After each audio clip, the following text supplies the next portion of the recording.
Hi all, and welcome to another exciting tutorial from Model Railroad Technique. Have you ever wanted to build a structure that is one of a kind or fits a specific location, but thought it was all too difficult because you don't know where to start or what products to use? Building your first scratch building can be very daunting and challenging. In this video series, I will step you through this simple little scratch build. So let's not waste any more time and let's get building. Make sure you subscribe, hit the bell icon so you don't miss out on any of my new videos. Support us on Patreon, Facebook and Instagram.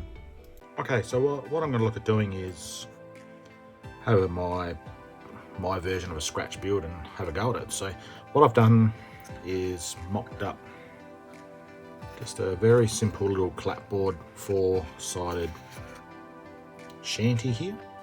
Obviously I haven't done the roof yet, but that's the rough roof. These windows are just little titchy windows, and the door there is Auhagen, which is a German brand. So some of the techniques I've already gone through in other videos. I'll put them in the cards. That's just sponge brushing and then lifting the boards either with a knife, run it along, sort of prise it up, and then just rubbing your pastel chalks and get that down. So the base colour I started with this was a grey colour, sort of like a light grey, which was this one here, a slate grey. Then I sponged that on. Then after that, what I did was I then sponged a mixture of buttermilk and warm white.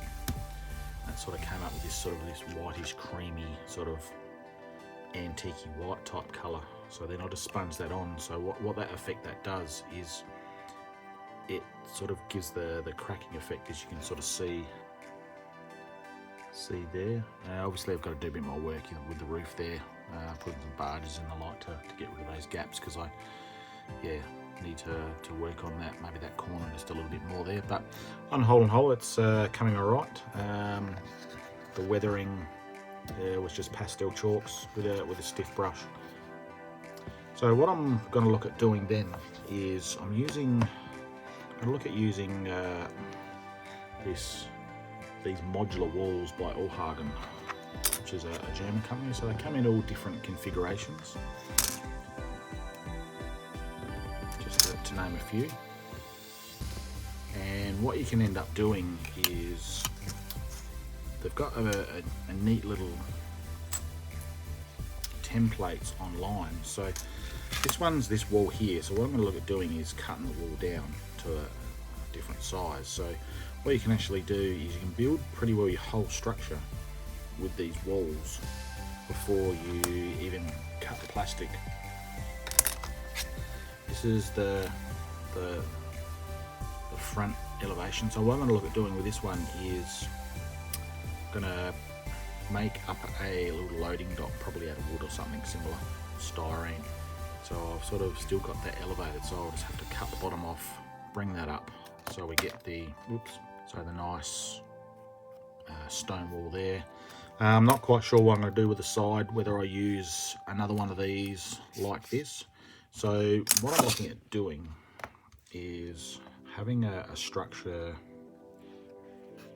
that probably offsets like that a bit. So then I'll have sort of some port beams and some pillars coming down, and over this side I'll look at,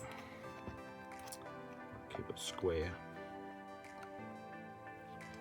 using some NSJ Models corrugated iron, and I'll just get these angles here right, and I'll just have like a little corrugated iron roof that comes off the side there. Not quite sure what roof I'm going to do on the top yet. Maybe I'll try a tar paper. I haven't done anything like that yet. So yeah, it's going to be an interesting little mock-up. Probably a good way to do it, and it's the first time I've done it this way, so it's obviously still learning how to use it. I'm just obviously print it onto paper, then you just put it onto some sort of cardstock, which is a Kellogg's box or a breakfast cereal. So the first wall I'm going to look at doing is this first wall. So as I sort of suggested before, this is going to be the ground level through here, and then I'm going to have the little concrete plinth. So the way that translates across is I need to cut off that bottom. So what I've got here is just a normal X-Acto blade. number 11. So just obviously make sure you start with a fresh blade. Now this bottom here is actually quite hard to cut through, so you sort of just got to take your time. There'll be quite a few passes to get this through.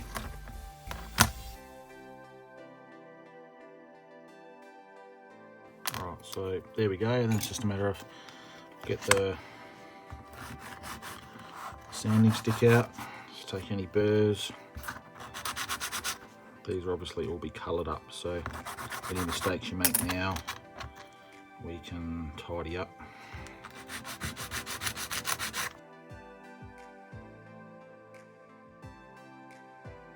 So the next bit we need to look at doing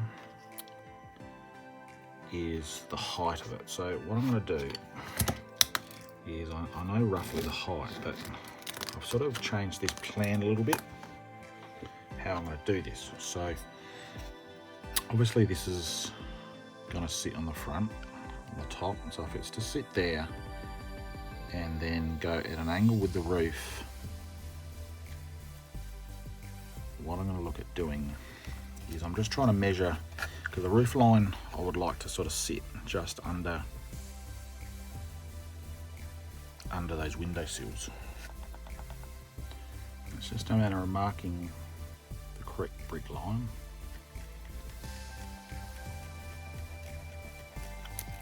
I won't do it there because it's going to be a... So what I'll then want to do is bring it... That's better. So what I'll do, I'll end up cutting along there and then up there. So when the building sits sort of in behind, it'll sit, because I'm going to offset the building sort of half at this point in time. So we'll cut that up and we'll see how that goes.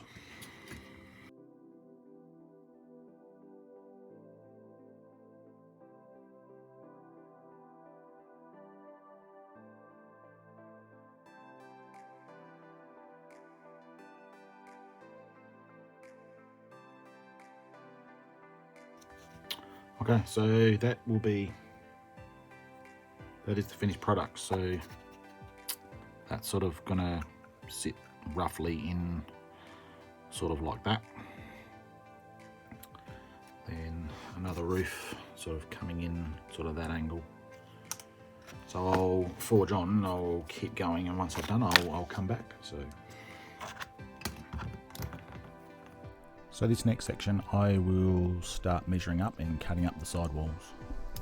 So as before, I'll measure it up and I'll just get the steel rule with the X-Acto blade, and I'll probably run it through half a dozen times just to get a nice neat cut.